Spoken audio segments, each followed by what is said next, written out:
여러분 안녕하십니까? 화물연대 총파업이 일주일을 넘기면서 산업계 전반에 연쇄적인 피해가 발생하고 또 피해는 눈덩이처럼 커지고 있습니다. 시멘트 공급이 막히면서 레미콘 공장과 건설 현장은 가동 중단 위기에 놓였고 각종 제조업체의 수출 타격은 물론 일부 수소 충전소는 영업을 아예 중단했습니다. 산업 현장의 여파, 김지혜 기자가 취재했습니다. 대전의 한 레미콘 업체. 마치 휴일처럼 움직이는 레미콘 차량을 찾기가 쉽지 않습니다. 화물연대 총파업으로 시멘트 공장에 쌓여있는 물량을 레미콘 공장으로 실어나를 방법이 없어 하루 최대 생산량이 3분의 1로 급감했습니다. 상황이 더 악화되면 공장 가동을 중단할 수밖에 없는데 결국 지역 건설 현장의 연쇄적인 피해까지 우려되고 있습니다. 오늘 생산하고 시멘트 회사에서 그 물동량이 딸려서 화물 연대를 파업으로 해서 못 준다 하면 저희들은 내일부터 당장 공장을 세워야 됩니다. 타이어 제조업체도 비상입니다. 수출을 위해 하루 대전과 금산 등 2개 공장에서 150개 분량의 컨테이너가 출하돼야 하지만 현재 반토막 난 상황입니다. 생산된 물량은 공장에 가득 쌓여 재고만 계속 늘어나고 있습니다. 컨테이너를 운송해야 될 트레일러들이 운행 기피로 인해서 선정 및 MT 컨테이너의 조달에 영향을 받고 있습니다. 서산 대상공단 등 주요 석유 화학 단지에선 제품 출하가 막히면서 피해가 눈덩이처럼 커지고 있습니다. 플라스틱 재료와 에너지 제품 등을 생산해 수출하는 한 기업은 하루 평균 출하량이 평상시 대비 10% 수준으로 추락해 공장 가동을 중지하는 방안까지 고민하고 있습니다. 출하가 10%도 안 된다. 정말 비상, 심지어 업체가 이제 답답하니까 자기 그 개인 화물차를 가지고 와서 싣고 나가는 정도의 수준밖에 안 됩니다. 파업 여파는 수소 충전소까지 이어져 대전 수소 충전소 3곳에 수소를 공급하는 덕양 서상 공장에서 수소를 실어 나를 차량이 없어 일부 충전소는 아예 문을 닫았습니다. 이곳은 도시공사가 운영 중인 수소 충전소입니다. 최근 공급 차질로 운영이 중단됐고 나머지 충전소도 승용차를 제외한 버스만 제한적으로 충전이 가능한 실정입니다. 총파업이 일주일을 넘겼지만 국토교통부와 합의점을 찾지 못한 민주노총과 화물연대는 무기한 파업을 예고했고 협상 결렬에 책임을 물어 국민의힘에 항의 서한을 전달했습니다. 안전운임제 일몰제 조항을 폐지하고 안전운임을 모든 화물 노동자에게 확대하라는 것이다. 화물연대 파업이 장기화 조짐을 보이면서 산업계 피해 또한 눈덩이처럼 커지는 가운데 지역 경제에도 짙은 먹구름이 들이우고 있습니다. MBC 뉴스 김지혜입니다. 민선 8개 출범을 앞두고 당선인들마다 인수위 구성과 시정, 그리고 도정 설계를 위한 막바지 작업이 한창인데요. 이번 지방선거에서 대전과 세종, 충남 세 곳 모두 수장이 바뀌면서 인수위의 역할과 임무가 더 막중해졌습니다. 하지만 인수위원회 전문성 논란이 일거나 돌연 사퇴하는 등 잡음 또한 나오고 있습니다. 김태욱 기자입니다. 대전과 세종, 충남 단체장 당선자들은 인수위원회 구성과 정책 설계 등의 속도를 내고 있습니다. 인수위마다 업무 보고 등 구체적인 일정에 돌입했는데 세종시장직 인수위원회는 다음 달까지 공약 등 시정에 대한 구체적인 안을 제시하겠다고 밝혔습니다. 분과별 TF 활동을 거쳐서 내달 20일에는 시정 4기 세종시정 핵심 과제라는 성공적인 결과물을 시민 여러분 앞에 내놓게 될 것입니다. 하지만 아직까지 최우선 추진 과제나 개혁 과제 등을 구체화하지는 못한 상황입니다. 또 인수위의 핵심은 결국 사람, 즉 인수위원들의 전문성인데 공약 검토 등 시정의 밑그림을 그릴 이들의 전문성에 대한 우려의 목소리도 나오고 있습니다. 인수위원 중 한 명은 위촉 하루 만에 돌연 사퇴했는데 이 때문에 인선 시스템이 보다 촘촘해야 한다는 지적도 제기됩니다. 사퇴를 하시는 그분 한 분도 보니까는 세종 지역에 근무하시는 분은 아닌, 그러니까는 뭐 거리상의 문제로 그렇게까지 할 수 없다라고 해서 지금 사퇴 여러 가지 이유가 있겠지만 그 이유도 있는 걸로 알고 있거든요. 이에 대해 인수위 측은 아직 출범 초기인 만큼 시간을 갖고 지켜봐 달라는 입장입니다. 인선에 실패했다 이렇게는 조금 과한 말씀이신 것 같고 충분치는 않을지 모르지만 저희들이 최선을 다했다 이런 말씀을 좀 드리고 마찬가지로 지방 권력 교체가 이뤄진 대전의 경우 대전시 산하 4개 공사와 공단, 그리고 14개 출자 추정기관 기관장의 거취에 이목이 쏠리고 있습니다. 기관장들의 자녀 임기가 저마다 다른데 당선인과의 정치적 관계, 기관별 업무 특성과 기관장의 전문성 등을 고려한 인사가 이뤄지지 않겠냐는 것이 일반적인 관측입니다. 충남도지사직 준비위원회도 시국별 업무 보고를 시작으로 본격적인 인수활동에 나선 가운데 김태흠 당선인과 윤석열 대통령의 충남 지역 공약을 묶어 100대 공약을 선정하고 업무 보고와 공청회 등을 거쳐 핵심 도전 과제를 선별할 계획입니다. MBC 뉴스 김태욱입니다. 국비 245억 원이 투입되는 2022년 방위산업 혁신 클러스터 사업의 최적지로 대전시가 선정됐습니다.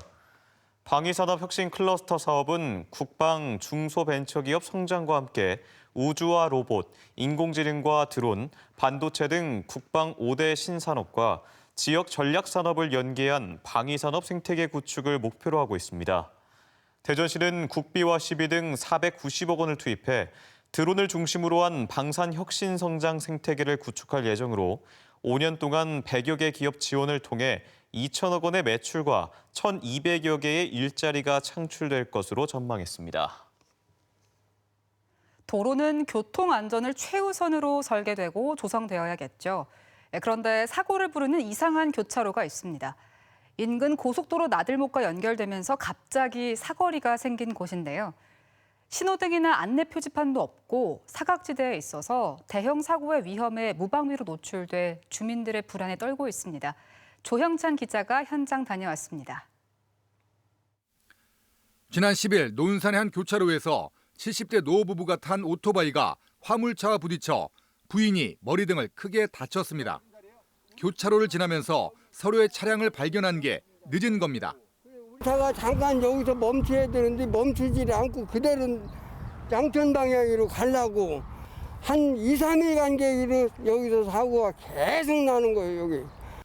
문제의 교차로는 지방도 68호선과 논산시도 12호선이 맞닿은 삼거리였는데 지난해 12월 양촌 IC에서 진입하는 시도가 건설되면서 사거리로 바뀐 겁니다. 마을 주민들은 그러나 이곳이 사거리인 줄 모르는 운전자들이 많아 사고가 자주 발생한다고 호소합니다. 실제 얼마나 위험한지 차를 타고 한번 교차로를 지나보도록 하겠습니다. 지방도를 지나는 길은 좌우측 모두 풀숲 등으로 가려져 있어 진입 직전까지 교차로인지를 분간하기가 어렵습니다. 논산 방향에서 진입할 때도 마찬가지. 차량들이 일단 멈추지 않고 속도를 내 지나는가 하면 서로 누가 먼저 갈지 우왕좌왕하다 사고가 날 뻔한 경우도 부지기수입니다. 신호등을 하루속히 달아줘야 돼요. 요청을 제가 경찰서에도 하고 시청에도 하고 했어요. 나와보도 안 하는 거예요. 사거리가 생긴 지 반년 동안 신호등이나 과속 단속 카메라는커녕 그 흔한 안내 표지판도 세우지 않는 이유 논산시에 문의했습니다. 지난 2월 논산경찰서 등에 신호등 설치를 요청했지만 교통안전심의위원회에서 교통정체 등의 이유로 부결됐다는 것. 다만 회전 교차로 설치가 적합하다는 심의 의견을 받아들여 내년까지 6억 원가량을 들여 교차로를 정비할 계획이라고 덧붙였습니다. 충청남도 중앙권도로 사업소와 협의 중에 있으며 내년 상반기까지 회전 교차로를 설치 사업을 완료해서 교통사고 위험을 방지하려고 하고 있습니다. 교차로 정비에 최소 1년 이상 걸리는 만큼 그동안의 사고 방지 대책을 묻는 질문에 논산시는 태양광 신호기와 표지판 등 안전시설물을 우선 설치하겠다고 밝혔습니다. MBC 뉴스 조형찬입니다. 지난해 첫 발사에서 성공에 이르지 못해 아쉬움을 남겼던 우리 발사체 누리호가 우주를 향한 두 번째 도전에 나섭니다. 최종 조립에 이어 막바지 점검까지 모든 준비를 마쳤고 이제 발사만을 남겨뒀는데요.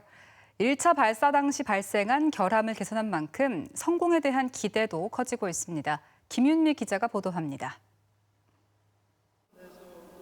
첫 발사 때 무게만 맞춰 실었던 위성 모사체가 아닌 누리호 2차 발사에 탑재될 진짜 위성입니다. 위성 보호 덮개인 페어링이 감싼 3단부가 앞서 1, 2단 조립을 마친 누리호와 결합해 길이 47.2m 완전한 모습을 드러냈습니다. 지난 주말 막바지 점검까지 모두 끝낸 누리호는 조심스레 특수 차량에 실린 채 이제 발사만을 남겨두고 있습니다. 특히 지난해 모든 과정을 정상적으로 마치고도 연소 시간이 46초 모자라 성공하지 못했던 3단 엔진을 개선하는 데 온 힘을 기울였습니다. 당시 데이터들을 정밀 분석해 풀렸던 헬륨 탱크 고정 장치를 더 튼튼하게, 산화제 탱크 덮개도 더 두껍게 보강했습니다.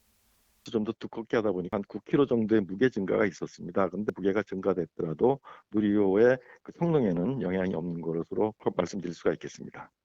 발사를 하루 앞두고 누리호는 눕혀진 상태로 고불고불하고 비탈진 도로를 천천히 이동해 발사대에 우뚝 서게 됩니다. 탯줄 역할을 하는 타워와 연결돼 발사 당일 오전부터 연료와 산화제를 충전하고 오후 4시로 예정된 발사 시각 10분 전부터 발사를 위한 카운트다운에 들어갑니다.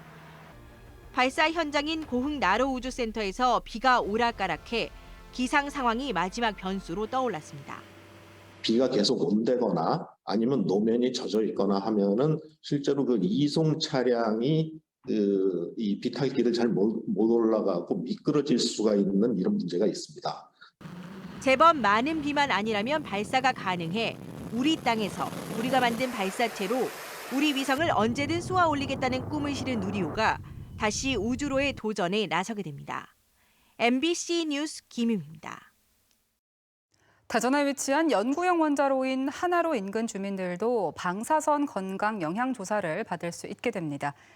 대전시는 원자력 안전법 개정으로 그동안 원전 종사자 등에 한정됐던 건강 영향 조사 대상에 연구용 원자로와 관계시설 인근 지역 주민도 추가됐으며 내년 3월 11일부터 시행된다고 밝혔습니다. 이에 따라 신성동과 관평동, 구즉동 주민 3만여 명이 건강 영향조사 대상에 포함되는데 원자력 안전위원회가 구체적인 조사 방법과 범위 등을 조만간 결정할 것으로 전망됩니다. 어제 오후 8시쯤 금산군 복수면의 가구 제조 공장에서 불이 났습니다. 화재 당시 공장은 가동되지 않는 상태여서 인명피해는 없었지만 건물 4개 동 가운데 3개 동과 기계 설비 등이 불에 타 소방서 추산 1억 5,700만 원의 재산 피해가 났습니다. 경찰과 소방당국은 외부에 쌓아놓은 종이에 불이 붙었다는 목격자 진술을 토대로 합동 감식을 통해 정확한 화재 원인을 조사할 예정입니다. 어제 낮 3시 반쯤 서천군 서천읍 군사리의 3층짜리 상가 건물에서 외벽 덧씌우기 공사를 하던 인부 2명이 감전되는 사고가 발생했습니다. 이 중 60대 남성이 숨지고 함께 작업을 하던 40대 남성은 팔다리 감각에 이상을 호소해 병원에서 치료를 받고 있습니다. 경찰과 소방당국은 이들이 외벽 공사를 위해 임시 가건물을 설치하려고 쇠파이프를 운반하다 인근 고압선을 건드린 것으로 보고 정확한 사고 경위를 조사하고 있습니다. 충남도가 신서천 화력발전소를 건설하면서 누락된 세금 수십억 원을 추징하는 문제를 두고 한국중부발전과 행정소송을 벌인 끝에 최종 승소했습니다. 도는 지난 2019년 8월 한국중부발전 2개 본부를 대상으로 세무조사를 벌여 과세 누락 등으로 세금 약 26억 원을 추징했는데 이에 반발한 회사 측이 행정소송을 제기했고 최근 조세심판원과 법원이 잇따라 충남도의 손을 들어줬습니다. 충남도는 석탄 하역기와 굴뚝 등의 발전소 시설이 과세 대상이라는 점을 명확히 한 판례라며 석탄 화력발전소가 있는 지자체에서 관련한 지방세를 추징할 수 있게 됐다고 설명했습니다. 예산군이 오는 17일부터 사흘 동안 충의사 일대에서 윤봉길 의사의 상해의거 90주년을 기념하는 제49회 윤봉길 평화축제를 개최합니다. 이번 행사는 청년 윤봉길의 꿈, 평화의 메시지를 전하다를 주제로 안중근 의사의 상해의거와 독립군 활동을 체험할 수 있는 프로그램과 다양한 공연 등이 마련됩니다. 대전지검이 지난해 12월부터 6개월간 법정에서 거짓 진술한 위증사범 20명을 무더기 기소했습니다. 검찰은 친구의 성폭행범들을 무마하거나 남편의 음주운전 사실을 감추기 위해 거짓 진술을 하는 등 사례가 빈번하게 발생하고 있다며 법정에서 위증이 통하지 않는다는 인식이 정착될 때까지 증언들을 면밀히 분석하겠다고 밝혔습니다. 대전고법 행정 2부가 이장 직선제로 선임된 뒤 겸임 금지 조치를 위반해 면직된 태안군의 한 이장이 제기한 면직 처분 취소 소송에서 원고인 태안군의 손을 들어줬습니다.